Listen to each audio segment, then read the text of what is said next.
Well, hello there. I am Hope Stafford with the Hope Helps Group at Realty One Group Premier, and I am here with Eric Nesbitt, who is the owner of the law offices of Eric L. Nesbitt PC, and also owner of the Nesbitt Commercial Broker Firm, which is affiliated with Keller Williams DTC. And Eric has been practicing law for 30 years and also just received Commercial Agent of the Year for Keller Williams DTC. Congratulations, Eric. Thank you. Thank you, Hope. And thank you for having me today. It's an honor to participate in your webinar. I've been watching a few of the webinars you've done over the last week or two. Oh, So yay. I'm honored you have asked me to speak on my area of expertise. Of course, and I trust you with my commercial referrals as well. You've been handling those quite nicely. So let's talk about, as a lawyer, what kind of issues do people hire you for? So my practice primarily focuses on real estate legal issues. So we assist clients that have questions about contracts they're entering into. As you know, as a broker yourself, a lot of the clients we see on the broker side don't really need a lawyer because it's the broker so heavily involved in the transaction. But there are times when clients want a lawyer to review a contract, even if it's a form contract, to review it, to explain issues that they may not be familiar with in the contract, just to make sure they're protected. In a lot of states, real estate transactions aren't done without the assistance of a lawyer representing one or both sides of the transaction. That's not really how Colorado is, but you do get clients who may be from other states, like my home state of Illinois, where a lawyer is always involved. You get those type of clients who want a lawyer to help them out and just review things. So our practice is focused on real estate contracts. We tend to represent clients on matters involving landlord-tenant disputes, be it commercial or residential. And we do a little bit of litigation as well. I don't chase the litigation, but I know my way around a courtroom. And if it comes to that, we have had success representing our clients' interests in real estate legal matters that have to be litigated or disputes that arise. So I would describe our practice as generally doing anything or help advising on any areas of real estate law. Okay, well, that is great to know. And as far as the coronavirus goes, what has legally been impacting people the most? What have you seen? Contracts, and more specifically, lease agreements. I'm getting calls from clients, mostly tenants, who wonder about what their rights are. Can they stop paying rent because of the pandemic?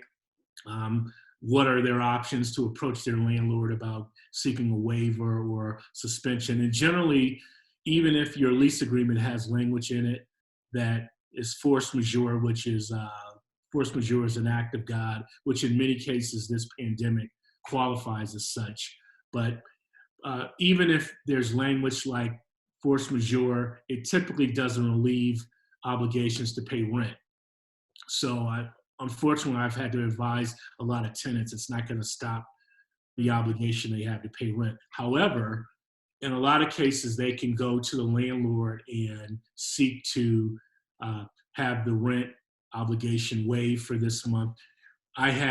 Perfect example is a tenant I have. I have a chiropractor studio that leases one of the spaces in a building I own. And they approached me. They paid April's rent. I was happy to see that. But they approached me about having May's rent waived. And I told them I probably would do that and add another month of rent to the end of their lease agreement. Okay. So give them a month off for May. Hopefully I get some of the COVID relief funds that come in from the government, and right. I can keep myself afloat because I've got to pay my mortgage as well. So, yeah, us too. I think it behooves any tenant, commercial or residential, if you're facing tough times, to go to your landlord and see what he or she may be able to do to advise you to help out in these tough times. Well, that was so helpful for people, I'm sure, who don't even know where to start. And I also know you have been interviewed on Fox 31. Is that correct? I have. Okay, so later when I look up the links for you, I will post them here as well so that people can watch your interviews. That'd be But great. thank you so much for being here, Eric. This was extra helpful for people, I'm sure.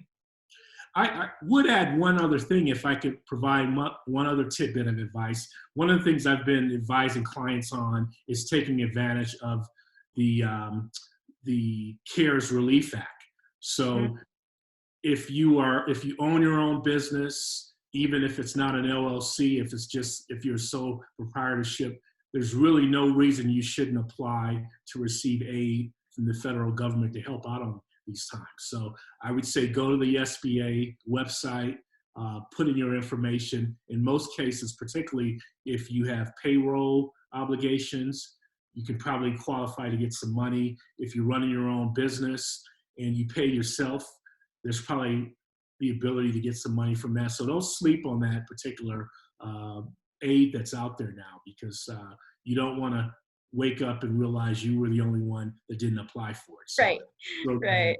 Um, yeah, that's true. That's true. People probably don't know what they can apply for. So go ahead and give your contact info in case people want to reach out to you.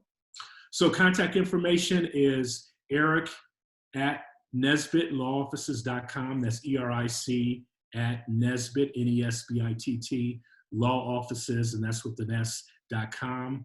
Our office number, and we are taking consultations during this time. Our office number is 303-741-2354.